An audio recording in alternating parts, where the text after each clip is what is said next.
Well, hello, everyone. Welcome to World at War Comics. Today, my special guest is Mr. Brian Lambert, co-founder of Wingless Comics. Brian, thank you for coming. Congratulations on your Kickstarter. Cannot wait to dig into Air Force Ones.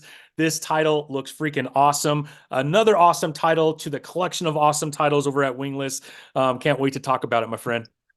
Thank you. Thank you for having me, man. It's just an honor, and it's pretty awesome just to have people like yourself that we can actually just geek out over not only the comics that we know and love already and the stuff we got, but the stuff we're creating. So it's pretty dope. Thank you. Yeah, what's cool is TikTok. I don't know about you, but at least me personally, I'm a little bit older, so I'm like, man, I'm not touching TikTok, man. That's not for me. And man, when I finally jumped in, the community that has taken place around action figure collecting, comic book creating, it's just I don't know, Brian. I find it for the most part, right? There's always going to be a few knuckleheads that come in and want to create some trouble, but for the most part, man, it's such an amazing community. I don't know if you're feeling the same way, but there's a lot of support, and I don't know. I love it, man. I get to meet amazing people like yourself, which I think is awesome. And what's great as a creator, right? You meet other people that maybe have a few years on you that are always willing to offer support and advice and mentorship. I just love it, man, and it's such a pleasure to be able to meet you through that same forum. Yeah, you know what? Danny Quick, Ace Blade, and Fourth Wall Comics. That's my guy. Yeah, I actually edit Ace Blade and Lumberjacks now and a couple other titles. Again, we're really good friends and stuff. And he was the one who made me do it, man. He yeah, had been talking to me for months and months, and he's got a really like nice size platform there, really engaged he's audience and doing all stuff. right. And he was like, "Yo, man, like jump on, like you don't have to do content every day." I feel like, especially as creators, we get in this content cycle of like we've got to do promo and everything. You know what I mean? Everything gets monetized that we're doing, whether or not it's monetized by the platforms themselves. Like what we do is monetized, so it kind of gets mundane. And Facebook, even though I started a lot of my stuff on between Facebook, Instagram, even some DeviantArt or whatever, like meeting people, man, Facebook is pretty toxic in terms of like just general commentary, like almost about anything. Yeah, And TikTok, while it has, like you said, it has those little pitfalls here and there, you can steer clear of it for the most part. Like if you want to, if you don't want to engage, it's easy. It's easier not to engage on TikTok because it's these little bites. So yeah, the community's been really, really cool. I met a couple guys like Dandy Strider. I don't know their like names, right? Because you get their screen names and stuff like that, and just a couple other people. And yeah, I saw your cover for Kingsville. And that I was like, oh, okay. I had seen it a couple times, right? Just scrolling FYP stuff before then you and I even started talking or anything, or even like kind of met or mutual or however you want to say it. yeah, Because I'm an 80s kid, right? So like I'm a little bit older too. Definitely was like, I don't really know, but there are just so many things you can kind of do yeah. with these different platforms and engaging different people in different communities. And what I do like about TikTok is, like you said, like there's like a TikTok action figure community, TikTok comics community, TikTok in my, space where I'm at, a TikTok Gundam community. You know what I mean? Like all these like little pieces where you can find more people and kind of more focused, easier. Agree, agree. And Danny Quick is, I call him the TikTok king, man. The guy is, man, he puts out content like there's no tomorrow. He does little Right. skits, man. I love that guy, man. He's freaking amazing. So, so let's talk about you, Mr. Brian. If we could jump into Wingless, man, can we kind of go back though before even Wingless? When did this passion for comic books, storytelling, Gundam, like all these things come together for you as a fan before you started becoming a creator and a designer of toys, which we'll talk about? Um, I think I've been doing it all my life, man, to be honest with you. And like that's like super cliche to say, but again, I grew up in the 80s. So 80s was like a time where like the American cartoon boom, right? Like the secondary one. You had the original joint, but like the 80s cart you had Thundercats, Care Bears, Masters of the Universe was still on, Mask, Centurions. You just had like Dino Riders, like all these cartoons, right? Pirates of Dark Water. I could go on and on and on because I love all of that stuff. So I was always in that kind of mode, right? You Saturday morning cartoons till one, and then Kung Fu Theater came on. You had Sunday morning cartoons. You had after school, right? So that was that. That was always there. I got into comics around Jim Lee, the relaunch, the X-Men #1, right? What everybody knows, Mutant Genesis. I Yeah. kind of got into comics then. I was in a little bit, but not so much. But that was like, oh man, these comics are dope. You had the little sketches of Omega Red in the expanded edition, right? Like we didn't even know who Omega Red was, but you Yeah, had the no, I sketches, and then just you had looked that it up. like right, that fold out pin up of him and Matsuo. Like again, I can remember like it was yesterday, and so I got into comics at that point, and was in it from then on. And storytelling in terms of comics, my favorite, I guess, because it was one that I grew up with and I saw like happen in real time was Executioner's Song. That was the first. I didn't know about crossovers at that time, right? Like that way, and that was you had to wait, week to week because it was like X-Men, X-Force, X Factor, you know what I mean? So you had to like it was again, it was mind blowing. It was like, oh man, this is dope. I had never seen it like that. So that kind of got me into the storytelling aspects of it and understanding like how to slowly walk into plots and all these other things. And again, I was just a kid then or whatever. So I was writing comics as Image Comics came out, and I'm like, oh man, I could do this too, right? So me and my buddies around the lunch table trying to put our comics together on on notebook paper or whatever, and we did that throughout school, and it just I kind of fell off as I got a little bit older, right? Like life gets in the way, right? You got to get a job, you got to do what you got to do. And I continued writing, but it wasn't really focused like that. And then in 2017, I released finally, like after years and years and years of trying to do it, I released my first novel, a fantasy novel called Ascension that I had been working on. And after that, like after going through that publishing process, that self-publishing process, it was amazing because like it was my boot camp, right? And once I saw like, wait a minute, I can actually publish, and it didn't last long, but I was a Amazon bestseller, number one seller, blah blah blah, something I could say for the rest of my life, right? Amazon bestseller. It was only for like 2 weeks, right? Number one in my category, but I'll take it. still, right. And then after that, it was like, oh man, I could really do this. And like I said, Facebook was really popping at the time and the groups and stuff. So it was easy to kind of find like-minded people. And I met a few like-minded people that are still doing, Concrete Comics, Advent Comics, a bunch of indie labels that I still work with pretty closely now and talk to Fourth Wall. Like I said, Danny and those guys. And it was kind of off to the races after that, man. It was just like I saw the path.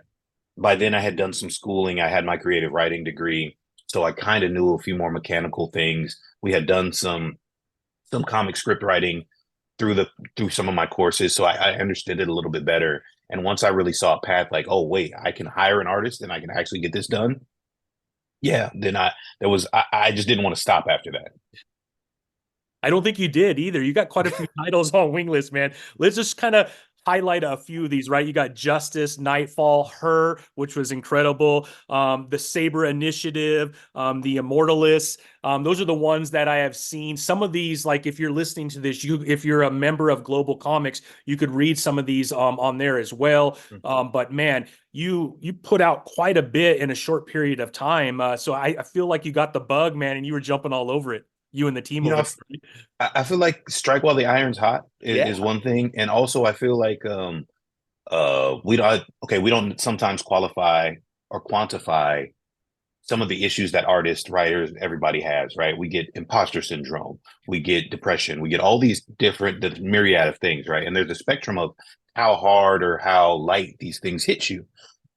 I In order to make sure that I didn't fall into any of those traps, which I'm likely to, just like anybody else is, I wanted to keep producing, right? Like, so when I did Justice One, I was like, man, I had this dope idea for a crossover. So I was like, I got to make it happen. I got to figure out how to make it happen. And so as I'm doing Justice 1 through 4, basically, we did Nightfall. I linked up with two other companies, Constant Hustle Comics and Concept Moon Studios, and we put it together. It was just something I was determined to do. And it was something that I hadn't seen completed in indie comics, or I should say in Black indie comics, right? Because that's a niche within a niche. And it's an important distinction in terms of what I'm talking about now. Like you have people that have been in the game. Roosevelt Pitt, he's been in the game for years, right? And they started the Blackout, which was like a cool crossover. But I think it's only like issue 2. Like I had issue 1 when it came out. I grabbed it, and it took another 3 years or more for issue 2 to even come out. And so I had seen people kind of start. I had heard about the War of Independence, which was like 5 issues, but like again, not a finished thing. And I was like, man, I want to finish the story. Like again, I wanted to do my Executioner song. I knew I wasn't going to do 12 parts, but I wanted to do something beefy and complete a story with multiple characters, in this big battle style. adventure style, whereas Justice is more a dark, gritty noir style. So I just barreled down, man, and just tried to make it happen. And thankfully, I have supporters. I have people who appreciate the work and people who like what I do and like what the other companies are doing. So they were interested, and we were able to make it happen. Right? We were able, in my opinion, to do something that I hadn't seen done before in such a short time. Yeah, incredible amount of work in such a short time. Congratulations on all the success too. Can you talk a little bit about Wingless? Like, where does that name come from, and what is the meaning behind that? I've wanted to ask you that since I saw that. So that's one of the biggest questions I get, right? And Sorry, wingless man. is another way. No, no. So and most of it's in person, right? Most people are Yeah, like, "What does wingless mean?" Right? And it really is kind of literal. It is what people most think. It's a way of me talking about not necessarily a fallen angel, but a descended angel, right? Like a guardian angel type, which again is justice, right? Like the story and the company name kind of go together. yeah. And that's the idea behind it, right? Like a guardian that has foregone where they were, which Mhm. was a peaceful place or wherever they were, in order to be something else, somewhere else, and create and protect, right? So that's the pathos behind that. But then also, it comes from the Matrix, man. Yeah. So in the Matrix, I think it's in Revolutions. It's been so long, but I'm pretty sure it's in Revolutions. When they go to the club, right, the Merovingians club, because they're trying to free Neo. When they walk up to the entrance, they see what is his name? Gosh, he's in all white. I forget his name right now. I just cannot call it up, and I don't know why. He's the one who fights Neo in Matrix, Yeah, I the know who you're second one. talking about though. I Yeah. just cannot call up his name. I'm going to scream it in the middle of the night once it comes up, right? But when he walks up, the two guards that are there. Yeah. Okay, so the lore of the Matrix is these guys they were in previous versions of the Matrix, and that's why they're exiles because they've lived throughout every time it's gotten wiped out, and they've transferred themselves into the new version of the Matrix. So he's like an older version, and so they walk up and they're like, "Oh shit, it's Wingless." And he was such a badass. I was like, oh, again from when 2000 and whatever Yeah. 2006 or whatever. I've loved it since then. I've loved the connotation since then. And he was the guardian of the Oracle. You know what I mean? They said he was like one of the former angels in the Matrix. Like the whole deal. Like it just all made sense He to is me. pretty Like in my, badass. in my brain, it just all made sense. Yeah. No, that makes perfect sense too. Now that you explained it that way, but yeah, that's awesome, man. And that is a dope ass character as well. So it makes perfect Right. sense.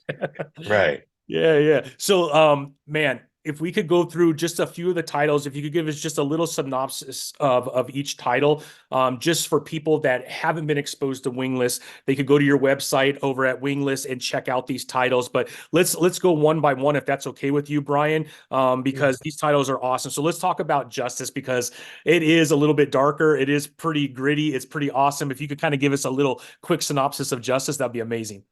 Yeah, so Justice is a descended angel who comes down to Earth, and he was nicknamed the Left Hand of God when he was up doing his, heavenly thing. And he comes down to Earth kind of to be God's judgment, and he realizes really quickly that the line between good and evil isn't black and white. He always thought it was because he's only on one side of the war, but once he gets into the world, he sees how much gray there is and how much duality there is. So it's him kind of finding his place and understanding like what he's actually supposed to do and why. Mhm. And it's very Spawn-esque. It's very noir. It's very Frank Miller-esque the way it's written. And I do that purposely because Justice is based off of what I like to call Christian mythology. I am not using it as a form. There are some books, and that's their thing. There's some books that are for religious purposes, right? To teach or to evangelize or whatever the lesson is. That's not the case. I use a Christian mythology, not unlike Norse mythology, not unlike Egyptian mythology, as you see in comics. So I use it as a base. So whereas we would never call Spawn a religious comic, we would never call Justice a religious comic. It's just a way to explore some of the darker themes and some of the unexplained things that we all kind of wrestle with. So it's a fish out of water story. And he's got these large black wings, and he's a total badass. That's good enough for me, man. And I'm a huge Spawn fan, so I really took to Justice right away. So that's perfect sense. All right, let's jump into Nightfall because that also is another one that's pretty dope. Yeah, Nightfall was again, Nightfall is our 5-part crossover with Constant Hustle Comics and Concept Moon Studios, and it is our big battle, our big Avengers, our big, Justice League type moment.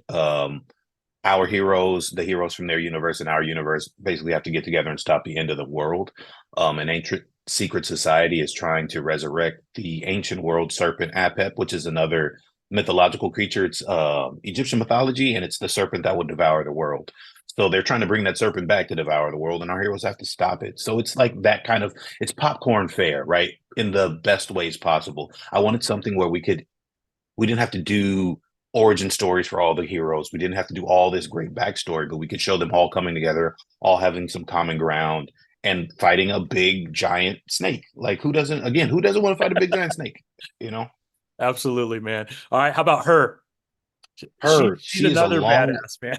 right. She's actually, and she's got some, this is what I like when writing and creating Nightfall. Yeah, Especially in indies, right? In indies, everybody wants their character to be the best because you want your character to be noticed. yeah, And so Nightfall was very fun in balancing that. Like her is dope. So everybody got a glory moment, right? And that's really hard. You even find that in modern cinema pretty hard. If you watch the Fast and the Furious movies, right? You got 10 people that are supposed to be the stars, but yeah, Vin Diesel can do 50 times what they can do, right? While they're standing next to him. And that character balance gets lost a lot of times. yeah. So with her is a long-lived immortal created by Malachi Bailey.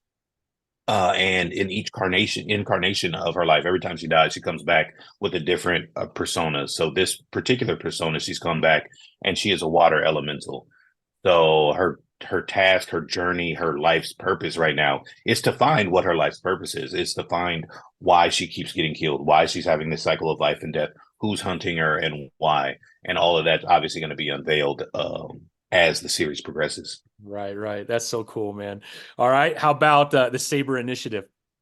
So the Saber Initiative, that is our crime noir story, murder mystery that we are slowly working on in the background here. Because while we have these stories of these heroes and even Nightfall itself, right, and all these things kind of happening, that these are these huge things. I always like the kind of X-Files take on things as well, where it's like, oh man, are these aliens? Yeah. Did something crazy happen? Is this magic? And then it's like there's an FBI guy who's going around. It's like, no, it's kind of regular. You know what I mean? Like, oh, I got to figure it out. And it's just Jack the Ripper. It's just a regular whole human. So, Saber Initiative takes that kind of grounded, real world take on certain things that are happening within the Wingless Comics universe, and just exploring the fallout and the damage caused by a literal angel walking around, a water, elemental being there and being like constant pieces in this world. Yeah, yeah. So cool, man. All right. How about Immortalis? Immortalis is Sorry, chronologically the Immortalis. first um story we are retelling in the Wingless Comics universe, right? It's obviously not the first thing that would happen, right? Big Bang and all of that, but it's the first story that kind of ties everything in. Uh it sets the stage for what's to come. So it's about the fall of Byzantium, which in our universe, when the last Roman outpost falls, that gives way to the world we have that you see in Justice and Her and Caliburn, where it's like darker and hellhounds walk the earth and vampires, and people just take these for granted, like they exist and we know, and we just have to deal with it. Immortalis sets the scene for that. That's the seal. That Roman Empire falling is the seal that evil breaks in order to proliferate and kind of take over. And so Immortalis is the story of the fall of that last Roman outpost. It's also the story of Emperor Constantine and Gailu and their love and how that is going to affect the rest of the world for millennia to come. Wow, wow. Are we missing any titles? Not any current ones. We are bringing from Nightfall. There is a character called Avery the Astonishing, and she is a property of Constant Hustle Comics. So we actually are bringing Avery over into the Wingless universe. So in a joint publishing deal, Avery the Astonishing will now be published by Wingless Comics and be directly tied into all of our chronology and all of those things. We're also working on bringing over Scarlet Knight, which is another indie property. And as we integrate those two, some other things will happen in the next, year or two, as we kind of, again, continue to expand what we're calling the Wingless Black Label. No, excuse me, Wingless Gold Label comics. Those are our original American style comics. It's going to be all gold label stuff. That's so cool, man. What I mean, When you first were wanting to get into publishing, is this what you envisioned? Like, is everything happening what you envisioned, or has there been some surprises on the way in a positive way where, man, this has even gotten bigger and better than I thought it was going to be? Like, did you expect it to be where you're at right now? I think all of it has been a surprise, right? And like even the what we would quote unquote call bad is still good, Yeah. Yeah. right? And it's and I think sometimes we look at bad and not as change. Yeah. I initially thought that I was going to be publishing with a different publishing group. I thought I would be publishing with someone else and not breaking off and doing Wingless myself. But then doing that was actually the best for both parties, right? Like we can look back at each other and be okay. Whereas when we had our working relationship, it was more stressful, right? Because we had different ideas about business. So that part has been great. I did not, when I was writing Nightfall number one, no, excuse me, when Nightfall number one was on Kickstarter, it was a hard campaign. Justice number one it didn't fly off the shelves, right? But it did more than I expected, immediately. So I was like, oh man, this is great. And so when I went in to go do Nightfall, it was a little bit more difficult. And I knew that I was going to have to change marketing strategies and do all of these things. And I'd asked a friend who's still a really good friend of mine at the time. I was like, man, what do you think the problem is? Or like, you got any tips? Because he's been in the game a little bit longer. Like, what could you tell me? And he said like, well, don't you think it's a little too soon to launch a crossover? And my honest reaction was it's never too late to follow your dreams, right? Like, and I'm like, that was one of those moments. I'm not saying that because it sounds cool on an interview. Like I was speaking from my heart to a friend, Yeah. right? And I'll never forget that moment because his initial response kind of hurt my feelings, Yeah. right? And so that's why I was like, no, man, I'm following my dream, man. It's never too early for that. Um, and so even in like at the moment what felt like a failure or what felt like a trial. Again, we ended up succeeding the goal. We were ended up able to publish the next issue and on and on and on. So I feel like I'm positioned and I've been fortunate enough to be positioned in a place and to work to be in a place where I feel like I'm right at the cusp, right? I haven't made it. Now, don't get me wrong, there are other people, and I thank every one of you. There are other people who are like, man, I would kill to be where you are, or man, you're doing it. Like you're there. For me, I don't necessarily feel there, and that's not in the bad way. It's because I want more. So I feel like everything that I've done has taken me to this place. And every move that I make takes me to this place. So it's all victories, right? Again, even the stumbles, even the oh man, I gotta, reflect on how I did this, how I did that. And also sometimes the things that you love the most are not what gets the public's attention the most, right? Sometimes it takes Air Force Ones for people to say, oh man, let me go look at his justice stuff, right? It takes justice for people to go look at her and vice versa. So I just think it's all a really, really great place to be. Yeah. And I think that anybody is capable of it, but you have to also stay business minded, right? We can't just be creators, unfortunately, because it's the entertainment business. It's not the entertainment creativity, right? So I think if you stay creative, but also business minded, there's no way you can fail. I said a long time ago, someone had asked about justice, or someone had said something kind of a little spicy about justice online, and I had to tell not them or I because I don't care about the person in general, but I told the people that follow me like it doesn't matter what they say, it doesn't matter what they do. I'm going to produce justice until I no longer want to produce justice because I can do that out of my pocket, right? I'm going to continue making comics until I don't want to make comics anymore. And sometimes that's the mentality you have to have because you've just got to push through things because it's like that meme you see, right? Like the guy who's digging for diamonds or whatever. And like he chisels right up to the edge where like the next thing, like if he chisels one more time, it's a diamond, but he stops. Yeah. Like you just can't stop. Overnight success doesn't happen overnight. So every victory, every loss you take, in my opinion, is ultimately a victory as long as you keep moving. Yeah. Yeah. Such a good point, Brian. Such a good point, man. Well, let's jump into Air Force Ones.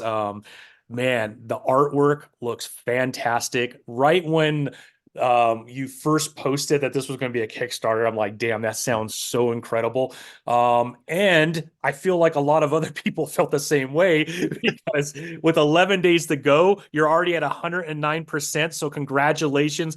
before Thank you. we got Thank on you. here, we were talking about the stresses of a Kickstarter. Not that this has not been stressless. I'm sure there's still a lot of stress with Air Force Ones, but you got to Yeah. feel good that everyone has received what you're putting out there because you're at 109%, my friend. Yeah. And this is our most ambitious goal to Yeah. date, right? The her campaign went over 10K, but our goal was significantly lower. This campaign, the goal was 10K, right? So we reached the goal, I think, 3 days ago or something like that. So we've been beyond the goal for a minute, and that's as well as I do, that's a weight off your shoulders, right? Regardless of anything else that happens Yeah. between now and the end of the time. That's just a weight off your shoulders to say, okay, we made the goal, we don't have to sweat, we're not down to the wire, et cetera, et cetera. Because with Kickstarters, right, you're always trying to garner new attention. Can I put out some more art? Can I what's the next stretch goal I'm going to give them? Can I give them, it's all these little things that you're trying to do to get your audience engaged and to keep your audience engaged, which can be kind of difficult, especially if you're not trying to spoil things, if you're trying to not overdo it. So, you got a 22-page book. This one is 70, thank the Lord. But like you got a 22-page book and you put 10 pages, preview pages up there, Yeah. you're running low on pages you can show people at that point, right? Yeah. But I also remember that I had a buddy once say that, like, even though you've seen it before, somebody else hasn't, right? So if you've seen the same poster that you keep posting, you've seen it, Yeah. but there's always somebody who hasn't. So continue to post, continue to do. And Air Force Ones is an idea that I have not seen done this way. Yeah. Obviously, there are multiple Gundam series. Gundam is in the top 10 highest selling series and merch of all time, right? It's up there with everything Disney and Sailor Moon and Pokemon, et cetera, right? So people know about Gundam as a franchise. I have never seen Gundam or large mech robot battles mixed with Black American culture. Right. No. And again, so that's important to me, right? Just as much as a show like Samurai Champloo is a great show, Yeah. right? But the soundtrack on Samurai Champloo makes it an epic show. It puts it in everybody's top 10, top 20 of greatest anime of all time, right? If it doesn't have that soundtrack, Yeah. it may crack top 100, right? Top 50, but the soundtrack is a big part. So the same, I wanted that same thing. I wanted to do something that I love in a storytelling style that I love Yeah. from my perspective.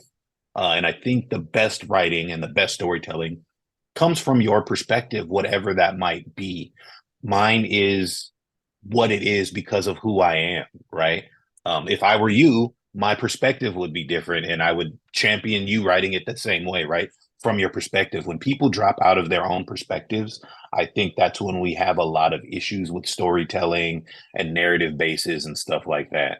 So yeah, dude, I wanted 808s and big loot crates. I don't you know what I mean? Like I wanted that kind of cultural shift and that Yeah. cultural duality in order to tell this story that I think is pretty dope. I mean, I'm putting myself, for lack of better words, in the middle of a giant robot. You know what I mean? Like, who doesn't want to do that?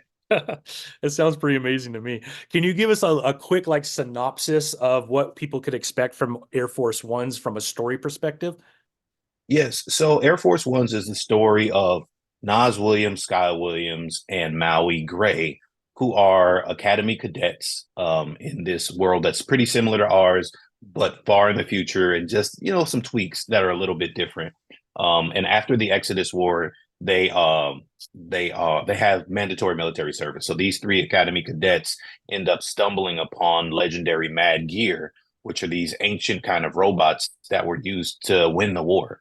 And so when they find these robots, it makes it easy, or it gives them a path to find freedom for all of Lower Earth. Lower Earth is under the oppression of Elysia, which is like the utopian society that lives above everybody in these raised islands. And the way they're able to do that is by oppressing Lower Earth. So they find the keys to victory and to revolution through finding these legendary Mad Gear. And that's just the beginning of the new war. That's awesome. Sounds incredible. Can you talk? This is crazy, man. So we were just talking before this, right?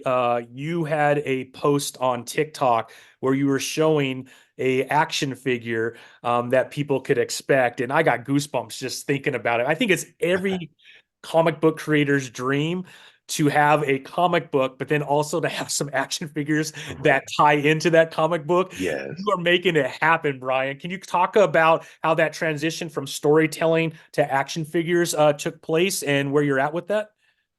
I so as much as I work or whatever else, right? And you try to create great stories, I like to say that I study just as much, right? So I grew up again on Transformers, on Robotech, on Voltron, Tranzor Z, like all these, you know what I mean? Again, the big 80s cartoon boom, right? We were getting it from Japan and we were getting it from America. Yeah. And Exo Squad, right? I keep forgetting to mention Exo Squad. And I'm saying that on purpose because Exo Squad was dope and Yeah. super underrated. Yeah. And so when I went into, I was like, okay, I want to do a mech story, right? The idea for Air Force Ones literally came to me in my sleep, not in a dream, just in, you know, that sleep moment where you're kind of awake and most of the time you don't write the idea down. And so when you really wake up, you've forgotten it and you're like, damn it, I had this one. I wrote this one down, right? Something about it was like, get up and write it down. And so like it came to me kind of in my sleep. And so the next thing I did was research, honestly. I went and researched Gundam to see. I mean, I had already watched the cartoons. I had a couple of the books and stuff. I got some light novels, but I wanted to see where it stood again in merchandising and sales and all these other things, and how it was able to do so many. There's so many Gundam series, right? And I just wanted to know how. And one of the things they said about the original Gundam was it was to sell toys, right? That's why Amuro Ray is like young. It's because there's, you know, young kids are supposed to connect with it and then they can be the pilot, then they want to be the pilot, blah, blah, blah, blah, blah. And as a grown man, I see the RX-78 in Japan. That's the movable one. I want to go pilot that right now, right? I still have that feeling. So I was like, okay, how do I do that? What is the link? People love comics, they love manga, but what is this other thing that I want as a consumer? And I was like, well, I want to play with the figure. Right. Immediately, like I want that. Right. So when it was something that I wanted for me, again, it came down to research. How do we do this? Is there a way? Is there a path to it? Is there a cost-effective path to it? And I will say relatively cost-effective, but it's not inexpensive, right? You're never going to get an inexpensive version of a good figure. And that's one of the things where, again, I think that as indies, we kind of not slack on, but we'll get some kit bash stuff. Somebody who can paint pretty good will just put it together, and that's cool, right? I'm not downing that. That's great, but you can't really resell those. You can't set that up as a platform that'll go for longer than the life of what you're doing. I want to set the infrastructure, right? So I know that these are professional grade, yet home produced. I don't know of another way to say it, right? Like Mattel is not doing them, is what I mean. Like this is just like where I'm doing small press publishing, I'm doing small press action figure creation, right?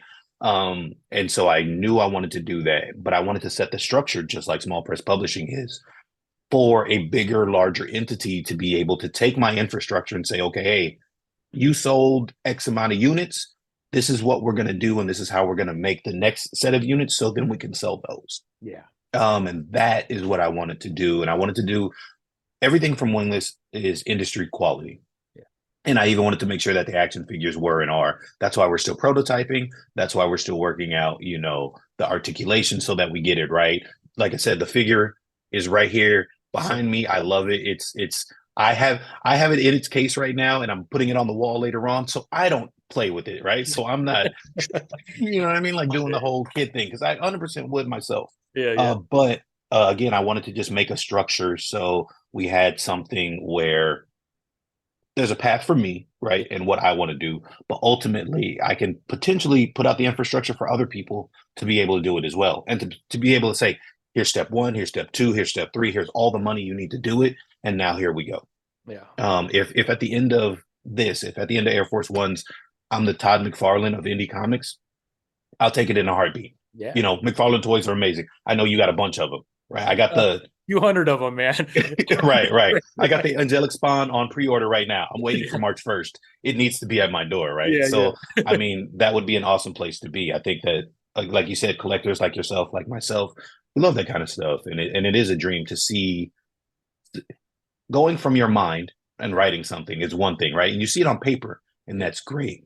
But then you get an artist to draw it, and then you really see it on paper, and that's even better. Then Yeah. you get somebody to print it and paint it, and you can hold it. That's a whole new level. 100%, man. Like I said, that transition from a desire to have an action figure to doing a little research and realizing, man, this is a little bit expensive, and then like maybe hiding that dream for a while, and then to meet someone like you that pushes through that to be able to bring something forth that, like you said, I have a couple 3D printed of my own characters, right? And they're great, man. Mm-hmm. Me and my daughter are Mm-hmm. painting them. But at the end of the day, me and my daughter painted them, right? And so they're cool, but they're Mm-hmm. not something that you would be super proud to sell to somebody else, let alone Yeah. sit next to the rest of my McFarlane and my Marvel Select toys and all that stuff. You're Mm-hmm. producing something that could stand with any of those other figures, just from what I saw on the video. I mean, it looks ultra detailed. What is it, about 9, 12 inches? It's it's actually 11, just over 11? 11 inches. It's Yeah. huge. So I mean, I will say, that's beefy, man. That's beefy, Brian. Like man, you're not messing I around, man. love it. But it did suck to paint as well, though. You know what I mean? Because like Yeah, I yeah. had to paint the prototype, right? Right, right. To in order to get it done, to so somebody else could see my vision. Yeah, And fun, but I was like, man, it sucks. yeah, dude. Right? Getting in there and all the cracks and different things, which again, I'm working with some industry professionals to get it articulated. So then even the painting process is a little bit easier, right? Because then we can put it together like you're really putting together like your average figure would be put together in a factory. So it's just the little things, and don't get me wrong, this is I'm spending a couple K on this, right? Like on the figures in general, Yeah, to get them all done, right? Because again, it's just not the people that do this in their industry get paid a lot of money to make sure these figures are right. And so when you're working with them, you have to pay a lot of money too. yeah, That's not a bad thing, but it's one of those things. It's like, okay, cool. Well, figure out the budget, figure out the time. yeah, And we do have this thing again, I think in indies, if nothing else, where people are scared to take a step back so they can take a step forward, yeah, right? A lot of people want to pretend, and I do mean pretend, yeah, that they're independent and working out of the green. You're not, yeah, or you very rarely are, right? There are a couple companies and a couple people you can, and we can count them on, 10 fingers or whatever. Usually, if you're lucky, working from the black or a little bit of the red. And yeah. it is what it is because a lot of businesses work from the red, right? Like Amazon worked from the red for like 10 years, For a right? long time. And then right. It's like then that's like the largest company ever. Yeah, So it's one of those things of like, okay, is taking this step back and the yeah, money that I would have put in my pocket, yeah, am I gonna use that to bolster the industry and the company again? You know what I mean? Am I gonna use that instead of taking a vacation or whatever? All right, I got to go put that money into these in-depth prototypes, into getting this stuff done, right? Because that is what's more important than anything else. And so again, take a step back in order to take 2 or 3 steps forward. yeah, yeah. My wife will tell you I've been taking a lot of steps back, and she's waiting for that opportunity when I start to go forward. So, It'll come, man. I know so. It'll be there, right? Yeah, It really is overnight success doesn't happen overnight. And it's just, you never know when that idea is going to catch fire. You never know when that thing's going to happen, but it does. hmm You just, again, most people just stop before, right? And if you're not putting yourself into into homelessness, then I say go for it, right? yeah, If you got to cut back on a couple of the meals out, which I've had to, right? You got to yeah. cut back on a few little things here and there. Then I think it's worth it, you know? Especially bringing your passion to the forefront, right? I mean, that's what this is all about. So that's awesome, man. So, like, how do you? Because I would be so excited, right? I'd be like, okay, if I had that 11-inch figure in front of me and I saw how dope it looked, I'd already be talking about all the other figures that I want to start to create out of that same story. How are you like focusing just on that one character? And you got to be thinking a little bit forward, like what will be that next character, or is that something that you're not sharing yet? So on the campaign itself, we actually have 4 characters Okay. that are for sale. So the prototype, the only prototype we were able to finish before the rollout of the campaign, fully painted, etc., was that one. So that was why I did that one. I worked on that one first, and initially it was going to be the only one on the campaign if I didn't get the 3D prototypes and the files for the other ones back. I got them like 2 days before the campaign, if that much, right? So we're still in the prototyping phase of getting those printed all the way out and getting those fully painted, so we can display them the same way. Um, but again, I thought the mechs are important. I remember being a kid and like wanting a Veritech, right? Like I wanted Skull One. I remember, everybody wants Optimus Prime. I know Bumblebee is big right now, right? But Yeah. no one really wanted Bumblebee. Also, they always shorted the stock on Bumblebee. He wasn't like a cool figure, you know what I mean? But like Soundwave was a cool figure. Soundwave was Um, cool. um, Grimlock was a cool figure. You had these ones that look both beefy that are great. Like Yeah. look, Camaro Bumblebee is great. That's a Yeah. bigger figure than Bug Bumblebee. Yeah. Um, so I thought the same way. Yeah. I was like, okay, cool. If I do action figures that are the people, like, okay, but are they really the attraction? They're Yeah. gonna drive the story, but are they the attraction? Nah, man. The mechs are the attraction. So that was my mindset of like giving these mechs their own personality as well Yeah. and having their own little character driven elements to them. And so that was super important. And that was the reason that I've done what I have. And again, if you have an 11-inch figure and you're gonna put like the little tiny action figure in there, I feel like Yeah. it's cool if I'm able to do it, right? But Yeah. there's not really the necessity for it. Well, the necessity is having these huge robots go at it, left and right. And quiet as it's kept, this is the only place I've said it outside of my team. I want to go back to like the Star Wars kind of things where they had like the sets, right? You can get the Ewok village and the Sarlacc pit. Like I think it would be really cool if I'm able to create these like fields of battle, Yeah. where you have kind of the mechs battling it out. Just you know what I mean, just large enough to Yeah. where it's cool and some destructible environment kind of stuff. I'm still working it out. I don't know how long that's going to take or how feasible it is based on what I want to do in my brain, but I have a good team, and so hopefully we'll figure it out by series two because we're already talking about there has to be a series two. It We has already to. know we're going to do volume two of the comic, but series Yeah. two of the figures, and so kind of what we roll out then. It's just again, it's upwards and onwards, and so it's pretty dope. I got chills thinking about it, Brian. That is so cool, man. That is so cool. So let's talk back on Air Force One. So this first issue, you said it was an 80 page. It's 70 plus. Wow. So it's also going to depend on where the Kickstarter ends up. We have Yeah. two stretch goals up right now.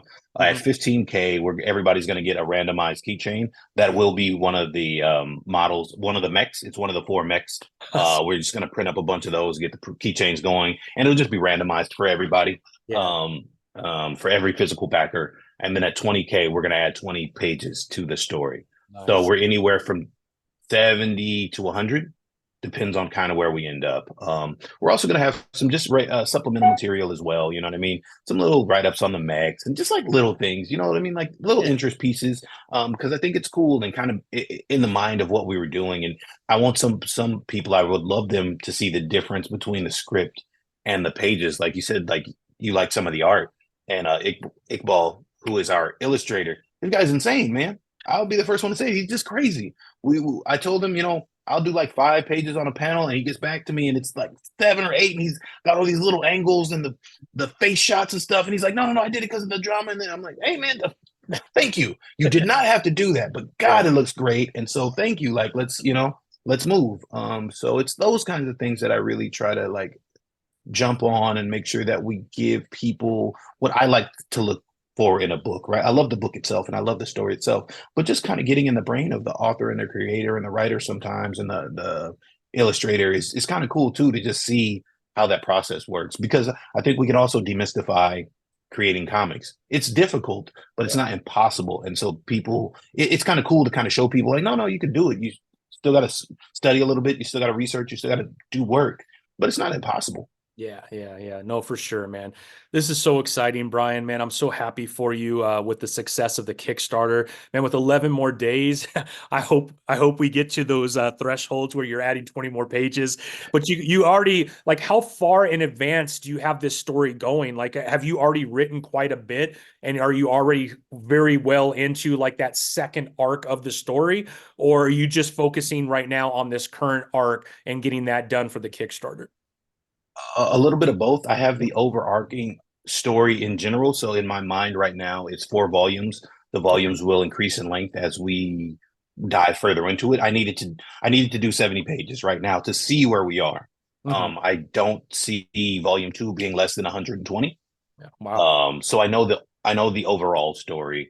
I have some things written down for issue or for volume 2. And if you look through the Kickstarter, actually the pages that are up on Kickstarter right now, the preview pages that we have, if you pay attention, they're Yeah. actually telling you a lot of the story. They're chronological. A Yeah. lot of people didn't get that, and I was like, no, no, they're chronologically done from beginning to almost the end of the story. So you Yeah. can see how things kind of develop. Obviously, you can't put the pieces together of what's Yeah. definitively happening from a narrative standpoint, but yeah, I have all of that down. That's all written out. And it's going the way it should. So when we go into volume 2, it's gonna be it's like a handoff. It's like a runner's handoff. You know what I Yeah. mean? Like it's gonna be seamless. Yeah. So it's definitely a relay race to get all 4 of these volumes. For right now, the volumes might increase depending on how the story goes. But again, I've got a 4 volume story in mind. So cool, man. Man, Brian, you're doing it, bro. You're doing it, man. You're doing what I think all indie creators want to get to, man. So congratulations on that. The action Thank you. figure, at least the one from the TikTok. I can't wait to go back and look at the others. I'm sure they all look the same, but man, that first one that you showed, I got chills looking at it, man. It looks so detailed. I don't know, man. It's perfection. Thank you, man. I really appreciate it. Like I said, it was fun doing. It was difficult, but I feel like the things that we do, like you said, the passions, man, it's all worth it. So yeah, we got the prototype pictures from the 3D image files up for the other figures. As the year, because I gave myself a long time, right? The prototyping process. That's another thing. Hmm. Indies, we rush things too much, right? Even with, I want to get my shirts out and my hoodies and my this and my that. I did the same thing. No Yeah. one knows these characters yet. So you really got to be very, very strategized in how you do things. Yeah. And so that's the phase we're at. And so as we work on getting all of these again articulated throughout the year, and getting them printed and getting them painted. I'm going to be updating the process. One, because it's kind of cool for me. Two, like we said, with TikTok and everything else, to create some content so people can kind of see what you're doing.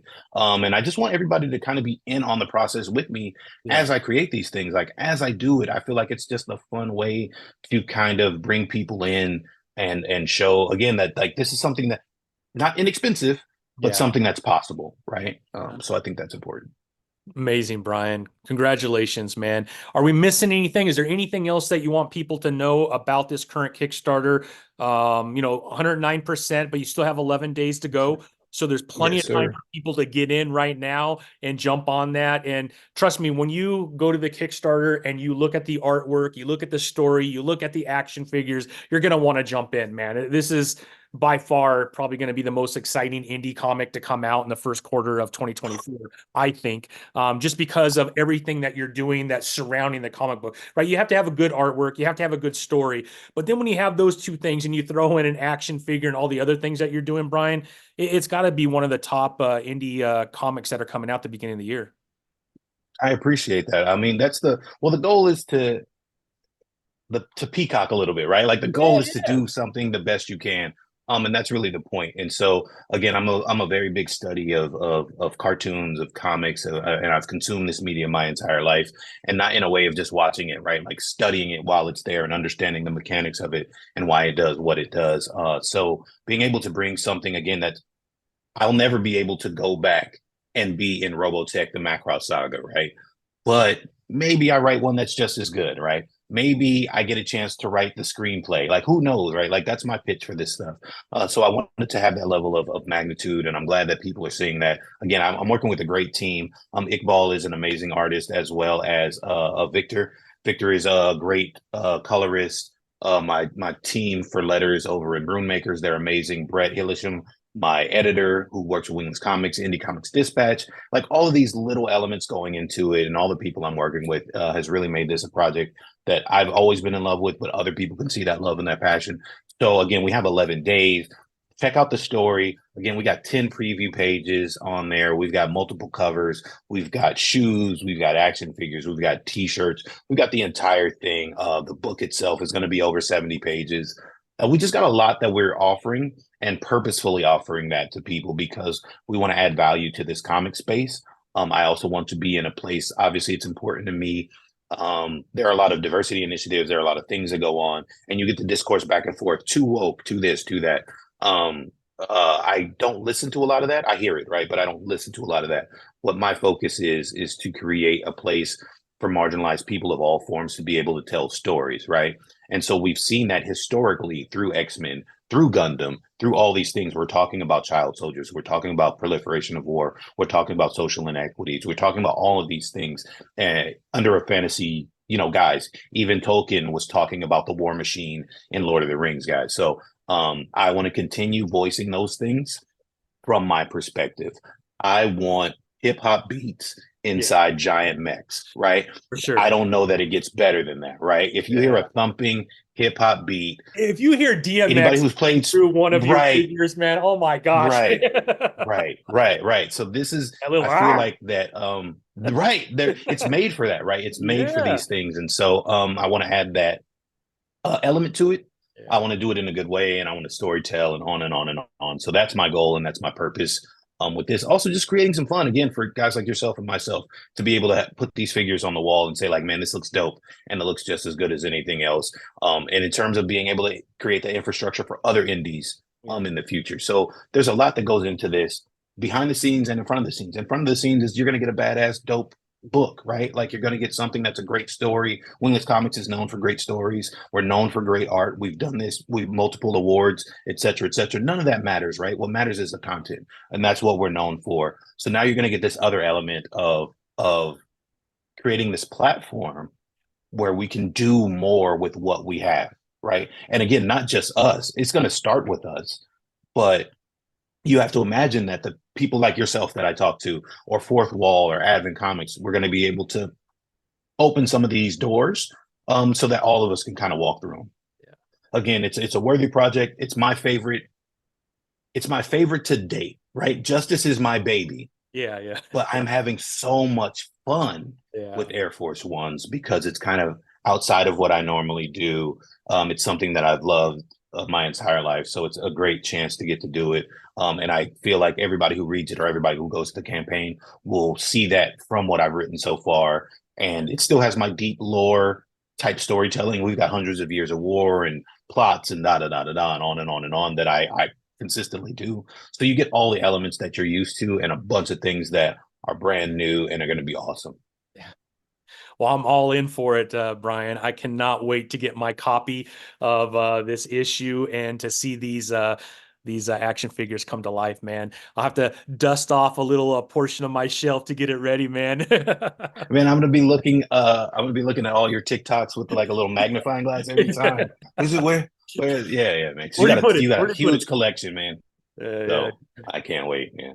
Yeah, I mean, neither, man. Brian, congratulations, man. I wish you nothing but all the success. Well deserved. The amount of work that you've put into this and the thought that have gone into this is it's really, I think, a pattern for indie creators that when you are creating, like you said, spend some time and to really dig in and figure out ways that you could enhance everything that you're thinking about. Because you've put a lot of thought into this, you and the team. And so congratulations to everybody at Wingless and anybody that's involved with the action figure, because I think this is going to blow up, man. And I can't wait to have you back on when like an animated feature film or something's being done, man. That would be amazing, Brian. Yeah, man. We're working on it, man. We're really trying. So also, I before we go, I wanted to mention, because I forgot. So we do have just that animated teaser up there. It's only 1 minute long. But Alex Henderson, a very, very talented animator who's got a couple projects under his belt as well, came through and put that together for us. So obviously, like, we're pitching for all of it. Like, we want that. We want that ability to kind of showcase it's indies never get a chance until an indie gets a chance, right? You get like a Robert Kirkman, and Yeah. like, is he an indie? Technically, yeah, Yeah. but is he, right? Like, is he an indie like you and I? Not Yeah. necessarily, right? So I really, really hope, pray, and am putting my creative muscles and strategic muscles and business muscles to being able to have that platform and to be an indie who jumps out the gate and says, no, we do have an animation Yeah. produced, you know what I mean? And continuing along that path. So, I mean, that's the next step then, right, Brian? Once this is all done, once the action figures are out, the next step would be able to take this maybe first art and figure or put it into animation. Is that kind of the idea of what you'd like to do? Yeah, yeah, definitely. I mean, so if with this project, if we had hit 100K, which is still not impossible, Yep. I got 11 days. You never know what's going to happen, Never right? know. But so again, on the stretch goals, we have listed a 15K stretch goal and a 20K. The others are still mystery goals that will unveil as we cross those thresholds. But at the very, very bottom, I put like, if we get 100K, there's going to be some substantial animated content coming out. Because again, animated content is not cheap, No, no. but it's very feasible though, right? It's possible to do if you do the right things. Yeah. So I'm also dedicated to that. Like, if we are able to, we will be giving that content. And if we're not able to now, then that just means we're going to have to be strategic and wait a few years and build over time so Hmm. that we can, because it's going to happen. Yeah. It's just the timing of it. And so that is definitely the next step. The next step is making this a franchise, not unlike Gundam. Yeah. Yeah. I mean, I think you have all the pieces in place for that to happen, right? It just time and money, man, is usually what it takes, Yeah. right? And Yeah. luckily we have time, but money, man, you gotta do these things in order to get the message out there so that more people will want to invest into this property that's going to bring them that kind of that joy, that 80s feel that you and I grew up with, man. That's what it's all Right. about. Right, right. Definitely, definitely. We need some angel investors, man. And so Yeah, like that's what it boils down to, right? It's yeah, just for getting sure. people to imagine what you're imagining, to see what you're seeing. Absolutely. Disney is great at it. And I know Disney is a multi-billion dollar corporation, right? But Disney is really good at that. If you look at what they've done with Star Wars, like the land. Don't Yeah. I'm not talking about the movies and everything else, but like if you look at the properties and bringing you in and helping you imagine what you imagined as a kid, right? Taking you back there. That's a really big thing. And again, that's something that I'm trying to capture the essence of, even at this small level. Because if we can show and prove at this small level, it's not just me at the end of the day. I can say, hey, man, I got a buddy and he did this. You know what I mean? Like, again, it just opens those doors if we're able to capitalize on what we're actually already doing. Yeah. And that's the kind of space that I'm trying to be in and trying to maneuver Wingless Comics and Wingless Entertainment into.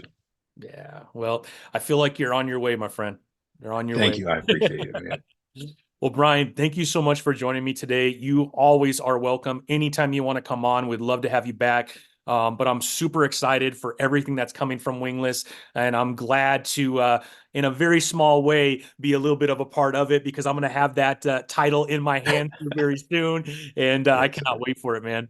It looks Thank you, amazing. Tommy. I appreciate it. And I'm also going to I'm on the board of Indie Comics Dispatch, and Indie Comics Dispatch magazine just came out, the first issue. So I'm going to forward your information. I've been doing it for a lot of indies and a lot of people I think have worthy projects. I'm going to forward that to Brett and the team over there because I would like them to do a feature. I will be hands off, right? Because I don't think it's right for me to maneuver like that, but I do think it's right to deliver material that I'm aware of. So I have no doubt you'll get a spotlight, and Quentin Rushing does a lot of reviews. I have no doubt he'll jump at reviewing your books and stuff. So I do think that this is definitely like not a give and take, right? But I feel like we all got to support each other. We do. And Yeah. so I definitely want to make sure that I support you as much as you supported me, and I appreciate you even having me on the podcast, and just chatting with me and geeking out about the stuff that we geek out about. I love that part of it. That's what this is all about, man. I mean, the start of this podcast was twofold, right? One, the highlight indie comics. I feel like as much negativity that happens within comic books about whether sales are up or sales are down, the undeniable fact is that I feel there's a resurgence around indie comics. And it's Mhm. really hard to quantify because it's all through Kickstarter, which we don't have a lot of data that talks about the sales that come from Kickstarter. So you kind of have to pay attention to it to realize how powerful Kickstarter, Indiegogo, Fund My there's a bunch of them, right? When you look at the data of comic book sales, a lot of it doesn't have what's taking place in this whole other world through, like funding comic books, right? And Mhm. when you look at it, there is a lot of content out there, and there's some people doing amazing things. So I feel with all this other talk about negativity, I like to kind of ignore that. I want to focus on this indie area because there is some amazing storytelling that's taking place that and this is no fault to Marvel DC. They just can't tell these type of stories because these characters have, 80 years worth of history. It would be Mhm. weird to throw in a Transformer in the middle of a Superman, right? You can't do that. But over in this world, right, you have Wingless that could create something where all these type of Gundam style characters, mech characters are taking place, and you could tell this story that doesn't have to hold to 80 years worth of tradition. And I love that about indie comics. And what we're seeing, at least from my perspective, is within the indie world, you're having stories that are coming about that are just incredible that can't be told anywhere else. So I wanted to create a podcast where I could have these indie creators come on, mixed in with some Marvel and DC, because that highlights and brings more Mhm. attention to the indie. And if you could create this kind of a world, we could help uplift indie creators. And so that was the main purpose of it. And then on the selfish side, right, as an indie creator myself, I get to talk to people like you that have done more than I have been able to do up to my point in indie comics. And I could understand what things to do, what things not to do in my own little world Mhm. through help of having someone like you on that's more experienced. And so it was kind of twofold, right? Let's uplift indie, but it's also I could interview these folks and I can learn from them and hopefully gain really amazing knowledge to where I could become a better writer, creator, and all those good things. So hopefully it's working for everybody. I'm glad that you were on because you're doing things that I'm dreaming of hopefully doing with my own creation one day. And it's just awesome to hear the success that you're having, Brian. And truly, truly, I really want to see you capture all these thoughts that you have up here of what you want to do with Air Force Ones and everything else that you're doing at Wingless because it's incredible, man. And it just helps the rest of the indie world, right? If you're successful, I think it's going to draw attention to this indie scene that you and I both love, man. Agreed. Agreed. A rising tide lifts all boats, right? Or All lifts boats, all man. ships. I So just, I yeah, just want to yeah, have I'm my paddle boat 100% out there there. somewhere, man. I know it'll go. Oh man, we got you, man. We got you, man. It's awesome. It's gonna Yeah. be great, dude. Yeah, yeah. Well, congratulations, Brian. Like I said, please, anytime you want to come on, let me know. Love to have you back. Love talking with you, and congratulations on all the success to you and the entire team at Wingless, man. Thank you very much. Thank you for having me, and we'll definitely be back. Again, we got some more prototypes we got to talk about real soon, man. No, man, I can't wait, man, because that first one that I saw in your video is so dope, man. I got chills. Yeah, yeah. I did too. I'm not gonna lie. Like when I opened up the box, man, I had to like, oh, wait a minute, do a video because you know what I mean? So it was so I mean, I can say it now. If you could tell, I had already opened up the box. Like that's why they came out. They weren't wrapped in anything, right? Because I'd already looked. But I was like, oh man, go put it, close it, do this video so that you can show other people how cool it looks, right? So yeah, yeah, man, it's awesome.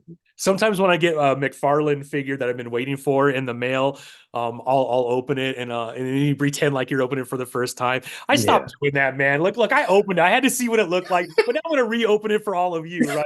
It's all good. Now imagine that being my own figure and getting that box at the Right. same time. There's no way in hell I'm opening that in front of a screen for the first time. Right. Right. I Right. can't Right. wait. I just put a little piece of tape on there and I cut it again. And I'm like, oh man, wow, I didn't know it looked this great. I'm like, I do. Oh yeah, yeah, man. I love Hey, a it. little bit of showmanship. You gotta A have it, little bit man. of showmanship, man. Nothing wrong with that. Nothing wrong with that. Yeah, All right, man. Mr. Brian. Thank you, sir. I really appreciate you coming on. And until next time, man, have an amazing week and we'll talk soon. You as well, Tommy. Thank you, bro. Yeah, you bet.